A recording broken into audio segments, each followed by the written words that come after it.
All right, the last session here is going to be kind of a flurry of people talking about their own innovation stuff they've been trying and what we've been seeing. So it's just a really good chance for us to learn from what people are trying out in the field.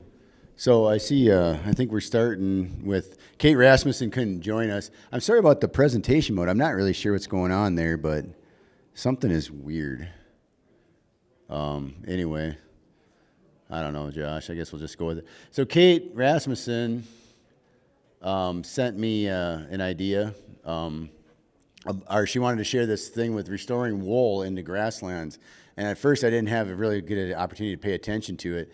But we finally got connected, and the whole idea here is, innovatively, like, bison are no longer out on these open rangelands, and, who really thinks about how much the tonnage of hair and wool that fell off these animals across the grasslands, and what component that played in everything from nesting to as a soil amendment. It's really kind of an interesting concept. I've heard of it, I've just never spent much time thinking about it. So anyway, what she presented to me were these options and opportunities that it mimics, using wool amendments from sheep can mimic the bison and what the bison, the role that played. High nesting material, abundant supply. Apparently there's warehouses in the Great Plains of subsidized wool that are just sitting there waiting to find a home to do something with it. So this pelletization process is part of it. As a soil amendment, has a very high water holding capacity. Using it in wetland structures I thought was really interesting. These beaver analogs and things that are going in now, or just even the duck nest, the tube nests and things like that. And help slow deterioration. I thought this is kind of cool. But she wanted to hear from this group too, is like, well, how could this be used in grassland restoration? Like, I think of Craig, he must have stepped out right now. Projects that are further west, like the Wilbur Reed, where we have maybe concerns with holding moisture, the very little moisture that we get, does this have any role in that reseeding process at all? I mean, I don't know, but I thought her idea was kind of cool too, just as a way to help a medium that helps things move through a drill or move through a Vicon spreader even. I'm like, I don't know, it's kind of cool. I'll move on from that.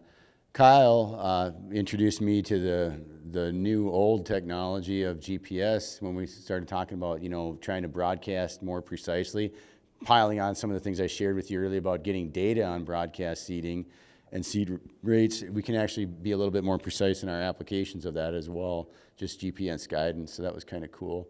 Josh, I'll call on you on this one. All right, so it actually shows up better than I thought. I didn't send anything to Pete, and he finally got after me. He's like, I know you've been trying some stuff. Let's hear what you've been working on. So I appreciated the weed board discussion and this talk about when you're basically prioritizing things that are going to affect your neighbors, and I think that's important when we're looking at this.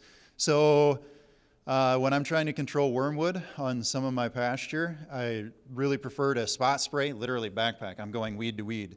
And before I was doing that without the dye, and I had heard of the soil pits. I don't know if there's any soils people in here, and they would use pond dye when they would dig those soil pit to show how the water would infiltrate. And I said, well, pond dye, that would be interesting to try. And so I literally buy pond dye off of Amazon. I use the blue stuff, and I will tell you, it is fantastic. You know exactly which weeds you've sprayed, and for controlling weeds, when I'm looking at an area, and typically I try to treat about 10 acres in a couple of hours. So when you're thinking about effort, yes, this takes a lot of effort. I know it's not for everyone, but this is a native site with really, really good diversity. You aren't seeing it where I'm at because it was grazed and it's fall time. But I don't want to broadcast spray that at all. And so my opportunity to go in and actually control stuff, and I can get 90% of it. And the next spring I'll come back. Typically I would prefer to do this in the fall the first time, come back in the spring, get another 90%, and it actually works out really nice. I thought I'd really stumbled on something. I was really excited about it. I sent pictures to Pete. I was like, look, Pete, this is great. He's like, oh, we were doing that 10 years ago. So there's nothing new under the sun, but for anyone who's looking at doing something like this, I really do recommend it. I think it was cool that you came up with the idea on your own, though, and having no exposure to it, and you thought of something that already works, so that's good. Good innovation. The next thing is yours. Yeah, so this was another thing. This is one of those happy accidents that we talk about on the first day. Some of you have been to my place. We did that as part of the grazing school last year, and you've kind of seen what's going on. So without going into the full story, essentially had a tenant that left cattle quite a bit too long. This happened to be 2021, which, as most of you know, really dry across the state, but then in the northeast part of the state, it got really wet in the fall. And the cattle were actually in this particular paddock twice as long as what we had asked. And the picture doesn't really do it justice. The back picture is the fall. Shortly after the cattle left, there was nothing for cover out there. You could see anything laying out there, and it was really, because of the rain, it was really kind of beat up even. It doesn't show that very well.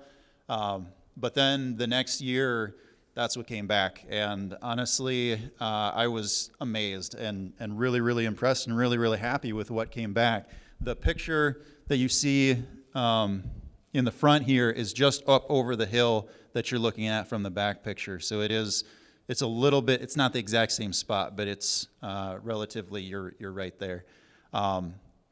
And yes, we did have weed issues, and that's where coming in with some of those other options allowed me to control that. But this worked so well that we are trying to do it a little bit more intentionally after that.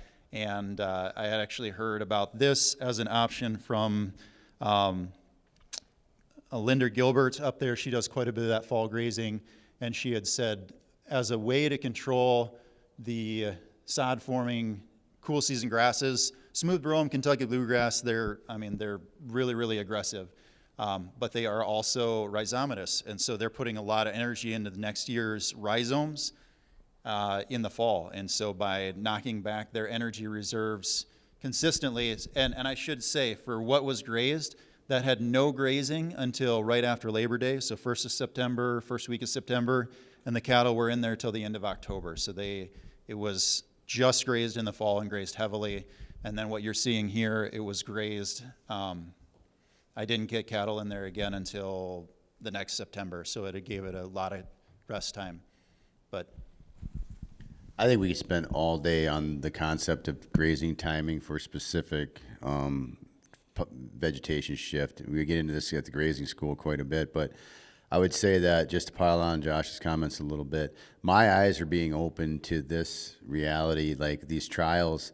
See, and I think for me, it's been a career of not really even thinking that this was going to work very well, because most of the heavy fall grazing that we were seeing on the landscape was followed up by heavy spring grazing in continuous season-long systems.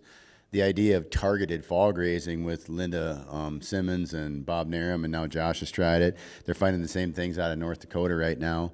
That if it's managed intensive fall grazing, it's pretty cool. So we'll see where that goes. But I think that's pretty amazing. Cody Zilverburg, yeah, there you are, Cody. You want to talk on these couple slides real quick? Better you than me. Cody is, I don't know what the official title is, manager, Cody, or scientist? No, I'm not scientist? the manager. I'm a scientist. I consult. I'm not really an employee there. I think there's 2 slides. I have 2 slides. Okay. Yeah. We'll see if I can remember what I sent, Pete. Oh yeah. So we've got a research project there with early season targeted grazing. We're trying to control the usual suspects: cheatgrass, Kentucky bluegrass, smooth brome, crested wheatgrass, and typically we're in there at the end of May. Try to be out before the 1st of June, sometime in that last week of May. And we've been doing this for quite a while, 8 years now, but a few years ago I changed the experiment a little bit, so we had some plots that got targeted grazing and others that didn't. And so this is one of the plots this year after getting the targeted grazing. I measured how much was left, 180 pounds per acre, so there's not, you'd starve your cattle pretty quick if you left them out there, because about all that's left is brown stems that are 4 inches tall at this point. So this year we grazed a little earlier because we had warmed up, and so we got the cows out there earlier. But they're in a paddock just for a day or two typically. And so we've done this 3 times now, 3 years now, where we had targeted grazing versus no targeted grazing. And I went out there and I counted reproductive stems. So, I got down on my hands and knees with that quadrat you saw, and I was counting them. You would not believe how many cheatgrass seed heads there can be in a square yard. I found out that sometimes there's hundreds of them, and it's kind of hard on an old man's back. But in any case, what we found was cheatgrass where we did summer grazing only. That's the dark gray, and then the white bar is the targeted grazing. There's no difference there. I know there's a slight difference, but we had a dozen replications, and statistically, I mean, there's absolutely no difference. The grazing had no impact on the cheatgrass. But the other 3 are the perennials. And you can see that with crusty wheatgrass, we drastically reduced the amount of seed produced there. And then with Kentucky bluegrass, we brought it down about 95%. And same thing with smooth brome. So the early season targeted grazing had a huge impact on perennial seed production. Didn't really affect the cheatgrass. Targeted grazing isn't, I guess, a new thing, but the data is new to me at least. I just collected it this year. I plan to do the same thing again this coming year. Thank you, Cody. Are you going to be around for the discussion after? Okay. I think this is great stuff because I think we just got to keep studying everything that we can, especially at these SDSU sites. If we're not using them for some kind of trials and stuff on grazing, I think we're doing everybody an injustice. Okay, now I guess since nobody sent me enough stuff, I'm going to just share with you, I don't know, a little bit of my journey, seriously, on my own place. Tidbits over 20 years on small acreage. And hopefully, the reason I'm sharing this is small acreage landowners, I mean, I shouldn't say we don't get a lot of support. We do. We get a lot of head support, right? There's just not a ton of programs that start to really work in smaller acreages. For me, I've got my wife and I and 4 kids. We've got now a total of like 44 acres, and most of it's low ground. So we try to do what we can and as much as we can on 40 acres. And I try to just use it as a restoration, learning, teaching area for my kids and my family and my colleagues or whatever. So these are just what I do after work kind of trials, right? So, but the idea here is to try to elevate the conversation. Is there more that we can do on small acres? Kyle just pulled me aside earlier today and had some ideas after hearing every acre counts. Game Fish and Parks helps on small acres. Some of the USDA programs, I have had things like Equip. I could have done the tanks and pipes thing, but honestly, after you go all through all of it, it was just easier to kind of do it out of pocket. But there is help, with shrubs and things like that. But I don't know how high it raises on the radar of everything. Last night we had a little bit of a conversation on the Second Century Habitat Fund and how does that apply to small acres, and has it been thought about, right? Because I'm not going to soapbox here too much, but the reality of small acreage is our whole system of kind of bean counting is kind of based on 160 acres or a quarter as far as kind of how programs are somewhat shaped, right? But like in my case, or in a lot of cases, you might have the only 5 or 10 or 15 or 20 acres of actual habitat in a quarter, right? If it's corn and bean country like we live in. So it's something for us all to think about, I think. So here when we bought this place in 2005, terrible, beat out, old pasture. It was native, in a sense. I mean, it was untilled, but between massive amounts of, the guy that was there before me had 20 head of bison for 20 years on 20 acres. And I think Brett gave that analogy. That might be the disaster for a wreck, So it was all brome and bluegrass for the most part. Very few natives that were expressing themselves anyway, and just pocket gopher mounds from end to end. So, it burned it, rested it, burned it. I had another little 2-acre plot that I harvested the seed off of that I had planted that was really good quality seed. So broadcast seeded in the pasture, same, all the things that we've talked about already. I try to be really innovative because I don't have a lot of equipment, I don't have a lot of time, and I don't have a lot of resources to buy equipment for 20, for what ends up being now 40 some acres of grass. I manage about 80 now, but as the growth of it goes, there's only it's small and it's patchy, and I'm like, I can't afford to buy tractors, and so I do a lot of borrowing. I do a lot of horse trading with my neighbors. I manage the neighborhood grasslands basically using the neighbors' equipment. So I manage pretty much 2 of my other neighbors' lands in exchange for using their equipment to manage their land and then using their equipment to manage mine.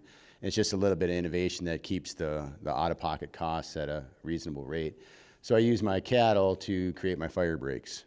With polywire and stuff, instead of mowing fire breaks a lot, I'll try to graze the fire break areas hard in the fall. And these are just examples, I know scale matters, right? I'm not saying everybody could do this, but that effort over the last 20 years has yielded, this is what that pasture looks like now.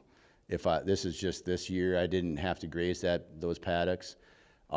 It's dominated by big blue stem Indian, side oats, things that never showed up before. I've got a great cool season grass component, and there's a lot of forbs that are coming into that you can't see through the grass. But from going from 20 years ago to what was about 1,000 pounds of production, I know when I measure this, sometimes I'm up over 5,000 pounds.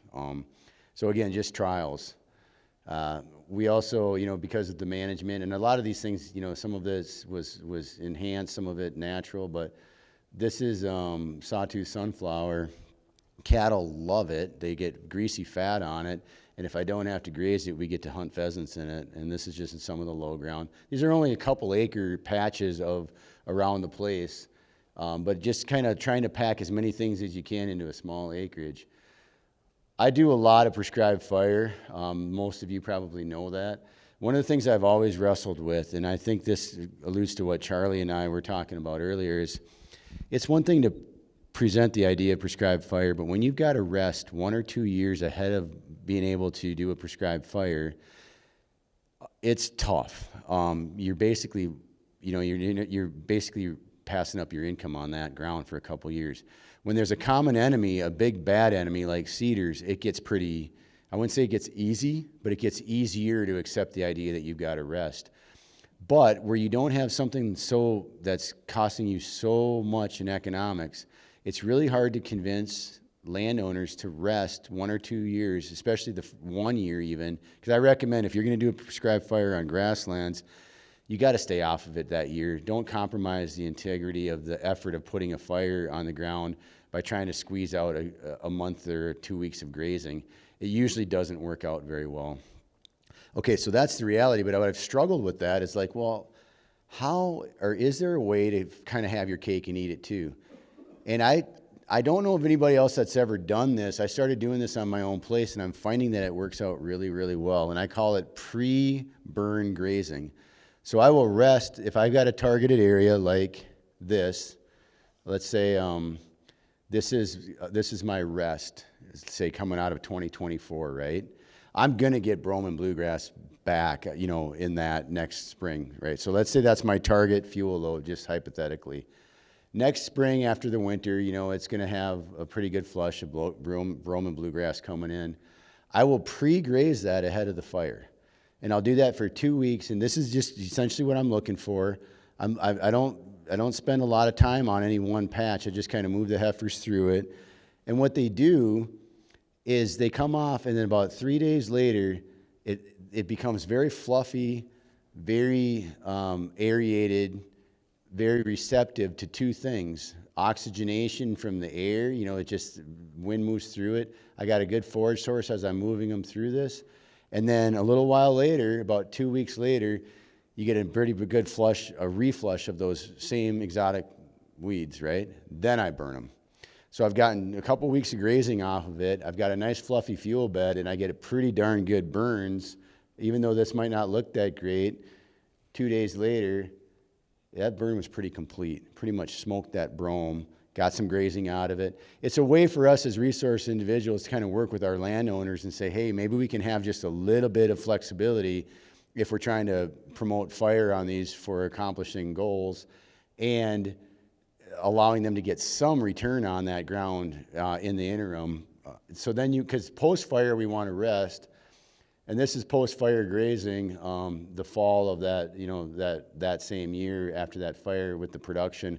And I had blue stem production, I think on some of that, there was over 8,000 pounds. So, it's not all about cattle for us. It's a lot about pheasant habitat and just bird habitat in general. But these are some trials. So, and that's, I don't know what that was. Okay, so I'm going to go into a CRP project that I worked with Joe Mayrose, Ryan Marr. I just can't say enough about the team of people that have put this thing together because we work together so much. And I happened to be now put on my private landowner side, 15 acres of CRP. I made Joe and Ryan work way harder than they ever should have to on 15 acres of CRP. But this came up with Wade. Is Wade still here? Wade, oh, okay. He must have had to sneak out. Do you remember yesterday when Ryan was talking about, can we prove your cropping history, right? And this is my example from home. I talked with the neighbors. One of them was a landlocked field. The other one was a very low production area of a crop field that, it made more sense to fit this with our ground than with their ground. And they agreed with me after I explained it to them, and they ended up selling us this landlocked patch up here of crop ground, pretty low quality crop ground, and then this crop ground here. And what I'm going to show you is this. Watch the red arrow and watch this shape. This was the area that had been being farmed for at least a decade and a half, probably about 15 years. But they never recorded it in the FSA office, right? So it actually met all of the requirements of CRP, being able to enroll it into CRP after we bought it. I'm going to take that back. Innovation, this is an innovation talk.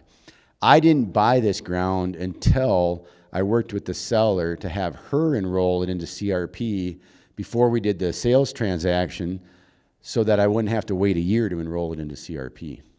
And we circumvented that year wait because I had no idea how I was going to manage that ground as crop ground for a year waiting for myself to hit a CRP eligibility.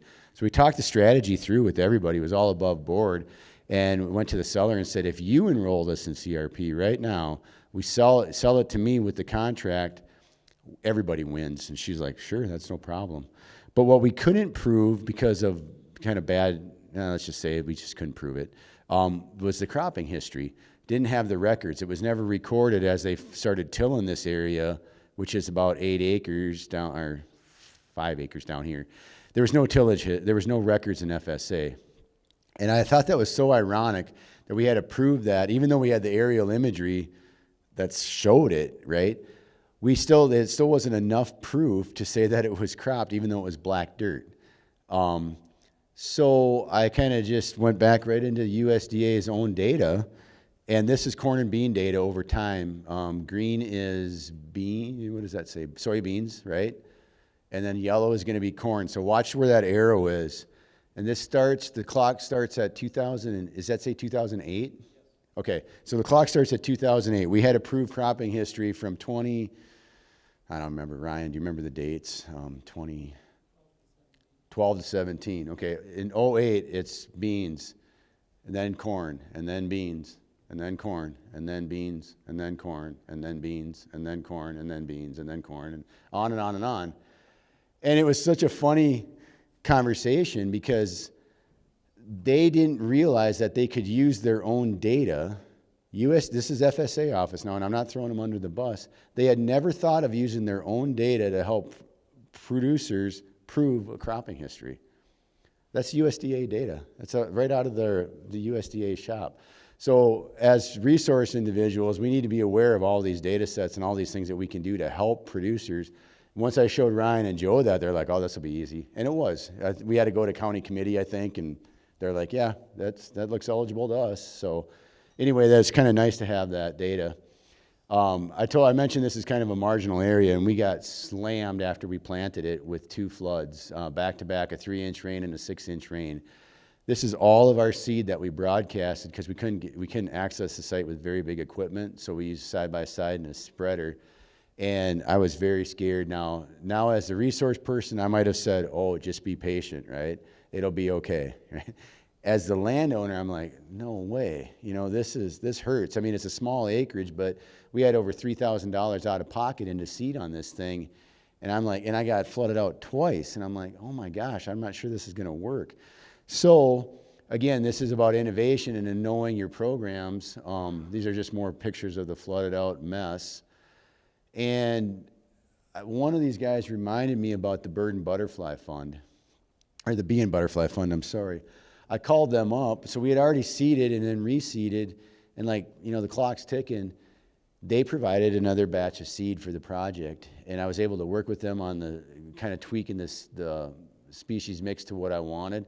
And what I did is I used that around the perimeters of the field, hoping that if we could at least get the perimeters well established, maybe things would fill in.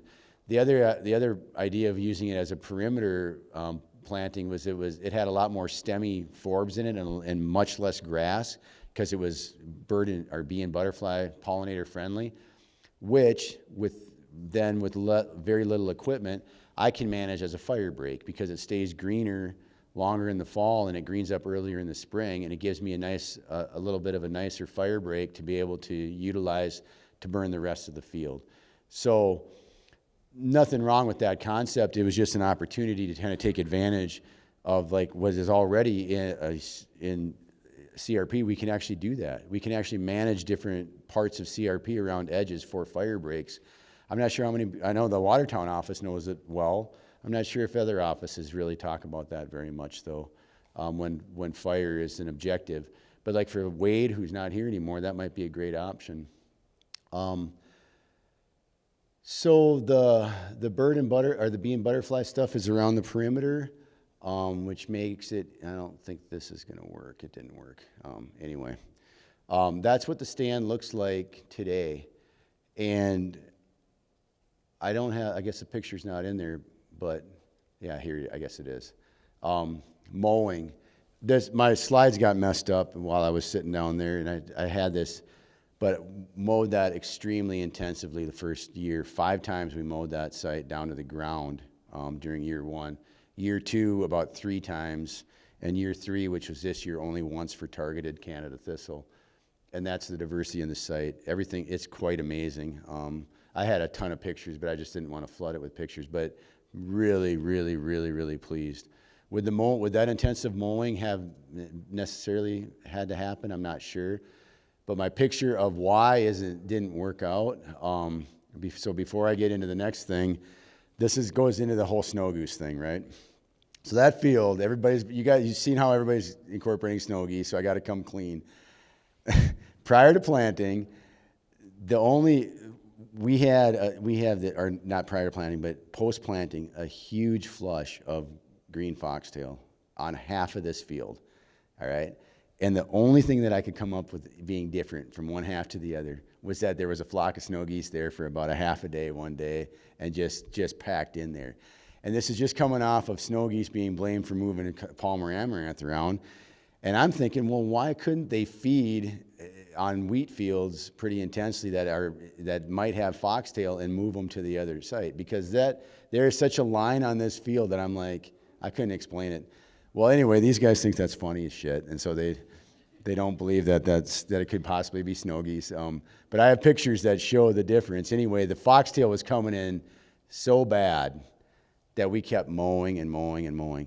The thing is, when you keep mowing and mowing and mowing foxtail, it keeps putting its seeds out lower and lower and lower on the ground. I mean, foxtail will generally seed out this high. You start mowing it, it'll try to seed out 2 inches off the ground. But we did that the first year, and it was an investment, and it worked out, and it was I think it was a good move. We kept it from going to seed. At least we didn't put millions and millions of foxtail seeds back on the ground, and this is the result. So I'm a fan of mowing early. Okay, so here's another trial. This is the hay overseed trial. So I had this nice little 2-acre, really, 50, 60 way species mix of native planting, not in a program or anything, just a little planting that we did outside the back door. And I thought, well, let's try something. So we knocked it down right at seed maturity in 2022, gently laid it down with a sickle mower. A lot of seed available in that. Raked it up in big fat windrows to try to maintain as much seed as possible in the windrows. Baled it, hauled it down to the site, and then after freeze up, we spread that with the bale shredder on the CRP. The whole project cost me like $300. Most of those, well, it's early on because this got spread in the fall of 2022, so I'm still waiting to see if, what the mix is that comes back from that effort. But that was a way for me to enhance that CRP, because back then I still wasn't sure that we had a good catch. That's coming right out of all that foxtail mowing. So today it looks like this. It did not look like that when I made that last investment in overseeding. Don't know if it would have or not, but it's kind of a fun project. As far as milkweed, Kyle mentioned that. We picked, we're trying to make every dollar we can off a very small acreage. So my wife and daughter and I picked milkweed when milkweed was really, really high. And we made, I don't know, I think off of 1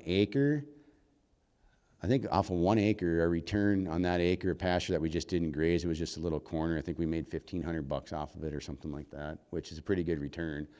And then we had a pile of milkweed left over, so I just threw it in a small fertilizer spreader, and that actually worked. It shredded the hulls, it busted the hulls up, and it spit out seeds.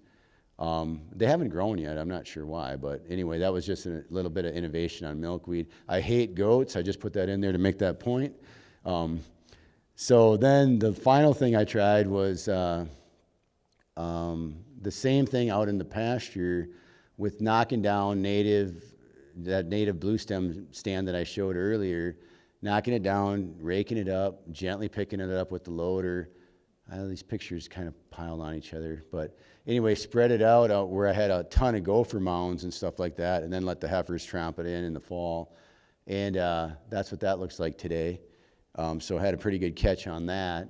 It's not perfect, it's still weedy and stuff, but at least all that exposed soil from the pocket gophers, at least have got some cover on it.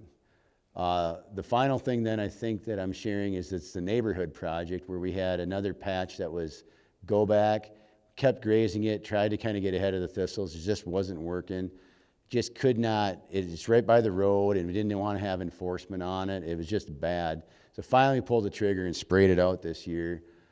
Did the same project. This time I left strips where I'd hayed off, and then so my hay bales are going down to that project. We sprayed it out in September. That's the kill. Burned it off, and then worked it just with a drag. Thistles came back. We did a respray in October. We had such a mild fall, we could get away with this.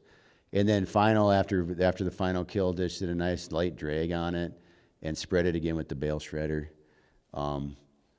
bale processor. And that's the coverage. You can see a little bit better on a clean field like that. So pretty good coverage, pretty even coverage, pretty good dispersal of seed. I have no idea how many seeds per square foot. I mean, whether it's 30 or 40 or 10, I don't even know. We'll see what happens. But that really, 2 days later, we got 50-mile-an-hour wind and snow and rain and nasty weather, and I didn't know if all that fluffy straw would hold, and it held tremendously through that whole period. I don't think we lost anything. And that's what it looked like here just in February. It's all still laying out there with that seed, probably slowly working its way down. I'm kind of excited about this. I think that it makes sense that you got that nice little insulative layer, probably going to hold water better if we get spring moisture. So we'll see. That's what it looks like from ground level. Okay, we're almost done here. So innovation, we all have been talking about these high diversity mixes. In the past, prior to about 2007, CRP was generally low diversity and similar plantings. Today, much higher diversity, but maybe not as many acres on the land. How do we manage it? How do we educate people on how to manage it? We've been through mowing and all that stuff. But this is an innovative idea that Steve and I and a few others have been able to work on. Ryan, Joe, Mayrose, and the concept is taking what we learned with this thing with the Grassland Coalition and maybe applying it more to the conservation district level. Now, there are a couple conservation districts that own mowers, but they don't have a very developed program from what I can think of. So this goes back to conversations with Kyle Kelsey, Joe Blastic, Let me try to think. Jeff Vanderwilt with NRCS, Ryan Marr, Joe Mayrose, Steve Mollengrath. And what we're kind of coming up with was this concept with working the conservation district. We applied for a grant with the South Dakota Weed Board. You can see everybody that's involved here. It's called Mowers for Conservation. And the idea is that as we preach about less trees, what are we going to supplant that income with for the conservation district? Trees have been kind of their bread and butter. Can we help conservation districts shift their focus more to grassland management, grassland mowing through Mowers for Conservation, and actually get them a way to make money, not just put a body out there, but actually have it an income generating? So we put a grant in. Now, I got to admit, Coddington County and Clark County were actually kind of ahead of us on this, where they were buying mowers, trying to figure this out, but they hadn't really put a game plan together with how to manage it. And that's not all figured out yet, but the idea of the grant is that we're going to help support the funding to get this thing off the ground, to get their mowers in hand, run their staff, figure it out as we go along, and maybe over the next year or two we can come up with a model that can be exported to other conservation districts. Fair enough, Ryan? Did I cover that good enough? Okay. And then finally, this is the question on bulk harvest is like, and I asked you just why not? Like, a couple of the presenters have already mentioned this. Is like, we've got all this seed. Like, we have access to all this bulk seed. Can we actually figure out how to innovatively get it out there on the landscape for the greater good? We do know the top things. We know that we can grow it, we can harvest it, we can test it, we can measure it, we can move it, we can plant it, we can manage it. We know that. What we don't know is, can we sell the idea? Can we get access to it at a different scale for private lands, perhaps? Can we fit it into existing programs well enough that it'll meet the musters, grassland CRP, regular CRPs, et cetera? Is there opportunity on private land? And then can we make it mesh? And I think that's the last slide. So this might be the conversation that we want to have, to close out the day. I don't know. I'm open. Maybe everybody's just tired and they just want to think about this. But I think there's a real opportunity for us to take this to the next level. Kyle Kelsey, where's Kyle? Kyle also mentioned, everybody's thinking the same thing. Like, what can we do to continue to make things better out there on the private landscape? So with that, I'm done.